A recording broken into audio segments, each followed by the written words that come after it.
হয়েছে, মানে একটু ভালোভাবেই ঝড়টা হয়েছে। সো হ্যালো গাইস, সবাইকে অজয় ব্লগ ভিডিওতে স্বাগত। এখন বাজে 11:26। এই দেখো 11:26, আর এখন আকাশে পরিস্থিতি দেখো ভাই। আজকে 30/4/2025, আর আজকে এই অবস্থা। অক্ষয় তৃতীয়া, শুভ অক্ষয় তৃতীয়া সবাইকে আগে জানাই, ঠিক আছে? তো দেখো এত সুন্দর পুজোটা করেছি আমরা, আমার ভোরবেলা হয়ে গেছে, দেখাবো চলো সব কিছু। জোতার আসবে গায়ে সেই লেভেলে, পুরো অন্ধকার অন্ধকার হয়ে এসেছে পুরো। তো চলো ভিডিওটা এনজয় নিতে থাকো, আর দেখো কি অবস্থা চারপাশে, আকাশ টাকাশ দিয়ে, মানে মারাত্মক ব্যাপার। একটু একটু বৃষ্টি পড়ছে, এদিকে তো পুরো আলো রয়েছে, এখন অন্ধকার হয়ে যাবে, গাছটা সেই লেভেলে যাচ্ছে। দেখো বৃষ্টি পড়ছে, চলো নিচে কি কথা হচ্ছে আমরা দেখতে থাকো আছি।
পরে এই এখন কথা বলছি, মানে 11:30 সময় বৃষ্টি, পুরো ঝড় বৃষ্টি, পুরো জল জমে গেছিলো, কারেন্ট পর্যন্ত চলেছে, যার জন্য ব্লগটা করতে পারি।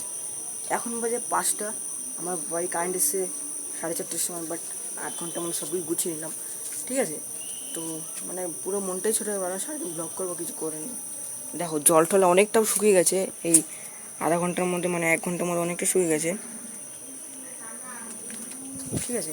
তো মানে অনেক পুরো ঠ্যাক থেকে পুরো হয়ে গেছে, আর কিচ্ছু বলার নেই। এইটুকুনি জাস্ট বললাম, মানে অতিরিক্ত পরিস্থিতি বিশাল খারাপ হয়ে গেছে। এখানে গাছও পড়ে গেছে, এই যে এই একটা গাছ পড়েছে, এই যে এইভাবে, ঠিক আছে? এই একটা গাছ, আবার ওই এই একটা গাছ পড়েছে, মানে একটু ভালোভাবেই ঝড়টা হয়েছে, ঠিক আছে? ভাগ্যিস আমাদের চাল ফাল ফুটো হয়নি, বাকিগুলো কিছু ফাটেনি, এরকম যে ব্যাপার। মানে পুরো জল ঠল জমে গেছে, মানে গাছ ফাছও পড়েছে, 2খানা গাছ পড়ে গেছে, কী আর করবো, কিছু করার নেই। তোমার এই মানে সারাদিনে অনেকটা ভরে হয়ে গেছে, পুরো জল টল হয়ে গেছিলো, যাই হোক জল ফল ছাড় দিলাম, ওই জল বের করে দেওয়া হয়েছে, তো অবস্থা টাইট ছিল। এখন আর 6টা বাজে, এখন আর কী বলবো, সবাই ভালো থাকবে, সুস্থ থাকবে। এই ব্লগ যদি ভালো লাগে প্লিজ কী করবে, লাইক কমেন্ট শেয়ার সাবস্ক্রাইব করে পাশে প্রেস করে, যাতে যখন ভিডিও হচ্ছে তখন নোটিফিকেশন হবে। তো চলো আজকে ভিডিওটা এনজয় নাও, তখন দেখতে থাকো, টাটা।